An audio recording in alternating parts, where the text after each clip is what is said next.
हिमाचल प्रदेश के स्कूलों में आप याद कीजिए, कम से कम 1.5 से 2 दशक पुराना वो समय जब हिमाचल प्रदेश के बरसात के दौरान स्कूलों में 2 महीने की छुट्टियां होती थी। और अब सरकार एक बार फिर मंथन कर रही है, विचार कर रही है, क्या वाकई हिमाचल प्रदेश में जुलाई और अगस्त इन 2 महीनों में स्कूलों को बंद रखना चाहिए।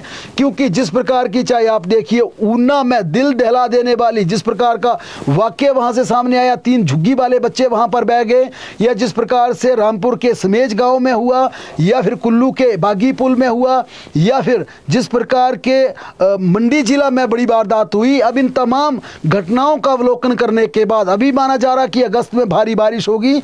आमतौर पर देखा गया कि अगस्त के बाद, अगस्त और 15 अगस्त और 30 अगस्त के आसपास या 31 अगस्त के आसपास हिमाचल प्रदेश में 2 से 3 बार भारी बारिश होती है और इस दौरान बड़ा नुकसान होता है। इसे लेकर आज विस्तार से हमारी शिक्षा मंत्री रोहित ठाकुर से बात हुई। उनका कहना था, हम छुट्टियों के शेड्यूल में बदलाव कर रहे थे। हम 15 अगस्त तक हिमाचल प्रदेश के स्कूलों को बंद रखना चाहते थे। 15 अगस्त का बड़ा पर्व होता, उस दिन कुछ बच्चों को जरूर बुलाना था, लेकिन हमारी प्लानिंग थी कि 16 अगस्त को स्कूल लगाए जाएं। लेकिन जिस प्रकार से जून के महीने में हिमाचल प्रदेश में प्रचंड गर्मी हुई, लू चली, हमीरपुर, ऊना और कांगड़ा इन कुछ क्षेत्रों में, या बद्दी बरोटी वाला के कुछ क्षेत्रों में जिस प्रकार की लू की चपेट में आकर कई बच्चे बेहोश हो गए, कई स्कूलों को हमें आनन फानन में बंद करना पड़ा। इसके चलते हमने शेड्यूल से छेड़छाड़ नहीं की।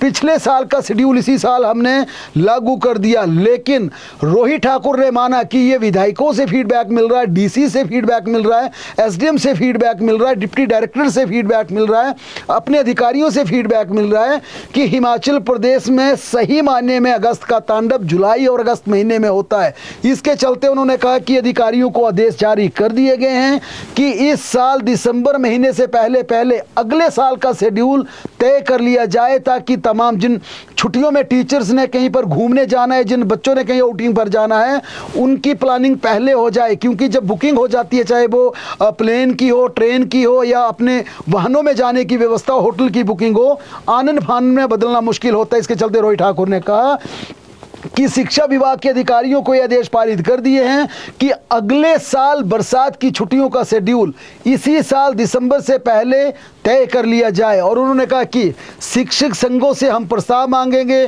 शिक्षक संघों से प्रस्ताव आने भी शुरू हो गए हैं। कुछ संघों ने बरसात के दौरान ये माना कि 2 महीने की छुट्टियां, जैसे पहले छुट्टियां होती थी जुलाई और अगस्त में, 2 महीने की छुट्टियां यहाँ पर ज़रूरी हैं।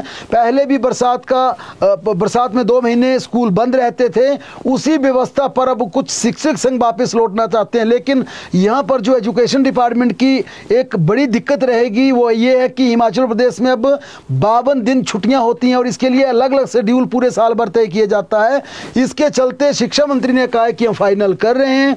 हमने विधायकों से बात करेंगे, पीटीए से हम नीचे से हम प्रपोजल लेंगे, अध्यापक संघों से प्रपोजल लेंगे, और जो भी बेहतर होगा, ताकि कम से कम, क्योंकि अभी भी देखा जा रहा है कुल्लू के स्कूलों में पढ़ाई प्रभावित हो रही है, अपर शिमला के स्कूलों में पढ़ाई प्रभावित हो रही है, ऊना में जिस प्रकार से जल जलाया वहां पर नुकसान हुआ, वहां पर पढ़ाई प्रभावित हुई, या फिर मंडी के कुछ इलाकों में पढ़ाई प्रभावित हो रही है, या पिछले कल जिस प्रकार से भूस्खलन चंबा में हुआ, स्कूल जाते एक छोटे बच्चे की दर्दनाक मौत हो गई, उसके साथ उसकी बुआ की मौत हो गई। इसके चलते अब ये एक यहाँ पर रास्ता निकाला जा रहा है कि जुलाई और अगस्त 52 छुट्टियां भी आपके सामने हैं, 2 महीने का लंबा स्पेल भी आपके साथ है, आपको दिवाली की छुट्टियां भी देनी है, आपको दूसरे पर्व पर भी छुट्टियां करनी है। लेकिन इसको एक धरातल पर लाने का प्रयास किया जा रहा है और ये कसरत इसी साल दिसंबर में पूरी कर ली जाएगी।